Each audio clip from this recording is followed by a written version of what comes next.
¿Qué hizo Jesús durante esos 3 días antes de resucitar?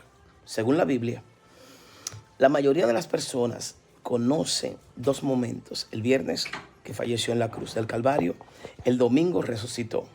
Ni de lo que pasó en esas horas donde el cuerpo de Jesús estaba en la tumba y el mundo creía que todo había terminado. La Biblia dice que Jesús no estuvo quieto en esos 3 días. Estuvo ocupado, muy ocupado. Y lo que hizo en ese tiempo es una de las historias más increíbles que yo he escuchado y menos contada de toda la fe cristiana. Bajó al infierno. Es lo que dice, ¿verdad?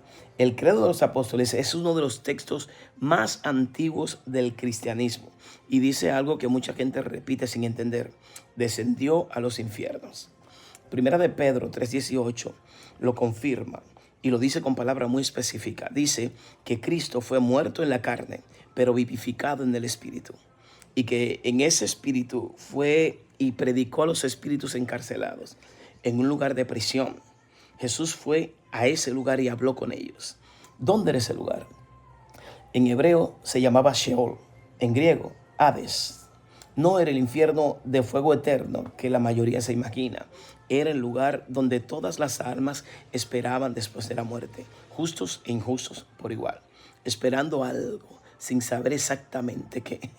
Para entender lo que Jesús hizo ahí, hay que entender qué era el Sheol.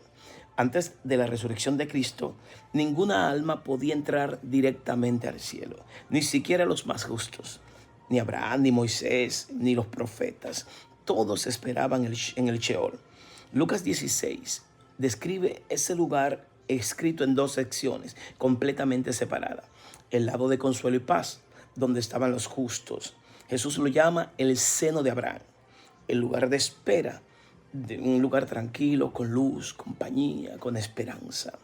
Al otro lado, un lugar completamente diferente, de tormento, separada por un abismo, donde estaban los que habían rechazado a Dios completamente. Jesús descendió a ese lugar, al Sheol completo, con autoridad absoluta. Lo que Jesús fue a hacer, aquel lugar, hay 3 cosas específicas que los textos bíblicos describen sobre lo que Jesús hizo ahí. La primera fue proclamar su victoria.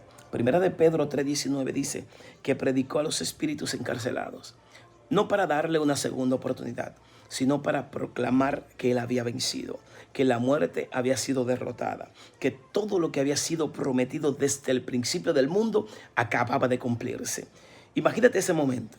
Jesús entrando al lugar donde las almas llevaban siglos esperando y anunciando que la espera había terminado. La segunda cosa fue tomar las llaves. Apocalipsis 1:18 dice que Jesús tiene la llave de la muerte y del Hades. ¿Cómo las obtuvo? Las obtuvo cuando descendió.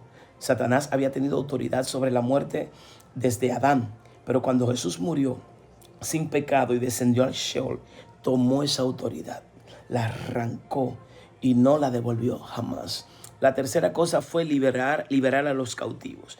Efesios 4:8 cita un salmo antiguo y explica directamente ese momento. Dice que cuando Jesús ascendió, llevó cautiva la cautividad y dio dones a los hombres. Llevó cautiva la cautividad. Eso significa que tomó a los que estaban prisioneros y lo liberó. Las almas de los justos que llevaban siglos esperando en el seno de Abraham. Abraham, Isaac, Jacob, Moisés, los profetas, todos esperando ese gran momento. Y Jesús llegó a buscarlo personalmente. Mateo 27, 52 hasta el 53 describe algo que ocurrió exactamente en ese periodo. Algo tan extraordinario que cuesta hasta creerlo.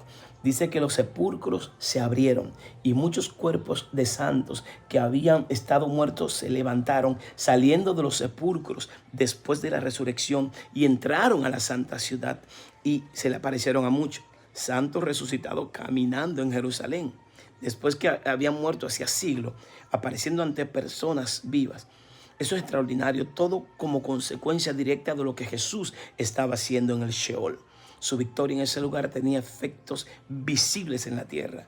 La muerte misma empezaba a ceder. Colosenses 2:15 describe lo que Jesús hizo en esos 3 días. una batalla y un triunfo público. Dice que despojó a los principados, a las potestades, los exhibió públicamente, lo exhibió en la cruz, no en silencio, no en privado, públicamente, dice. El mundo espiritual hubo una batalla que cambió todo. Esas fuerzas que habían tenido autoridad fueron derrotadas frente a todos, desarmadas, expuestas, sin poder hacer nada para remediarlo. Jesús no estaba durmiendo esos 3 días, estaba dando paso gigante, nivel por nivel, tomando en cuenta y recuperando todo lo que Abraham había perdido. La tumba vacía no fue el comienzo de la victoria, fue la confirmación pública de una victoria que ya se había predestinado. Jesús regresó al cuerpo, pero no al mismo cuerpo de antes. Un cuerpo ahora glorificado, que podía aparecer, desaparecer, cruzar paredes. Que era un cuerpo físico real. Tomás pudo palparlo. Ya no estaba sujeto a las limitaciones del mundo físico. Y cuando ascendió al cielo 40 días después, no fue solo. Efesios 4:8 lo deja claro. Dice que llevó consigo a todo lo que habían esperado en el Sheol.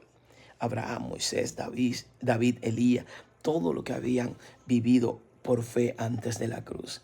Finalmente, entrando al cielo en la presencia de Dios, ya no como prisioneros esperando, sino como hijos llegando a su casa. Jesús no murió y esperó en silencio esos 3 días. No, Él cambió todo en esos 3 días para tomar autoridad sobre el cuerpo, para liberar a los que estaban cautivos, para iniciar su victoria en el mismo territorio del enemigo. Así que tú puedes iniciar tu victoria en el mismo terreno del enemigo, donde mismo te golpearon una vez, donde mismo perdiste quizás 1 o 2 batallas. En ese mismo terreno Dios te va a dar la victoria. Jesús resucitó para traernos vida y también para traernos vida en abundancia. Ya los que mueren en Cristo ahora no tienen que ir al Sheol, sino que ahora mismo van directamente a la presencia del Señor a reinar por siempre con Jesús. Dios te bendiga, Dios te guarde.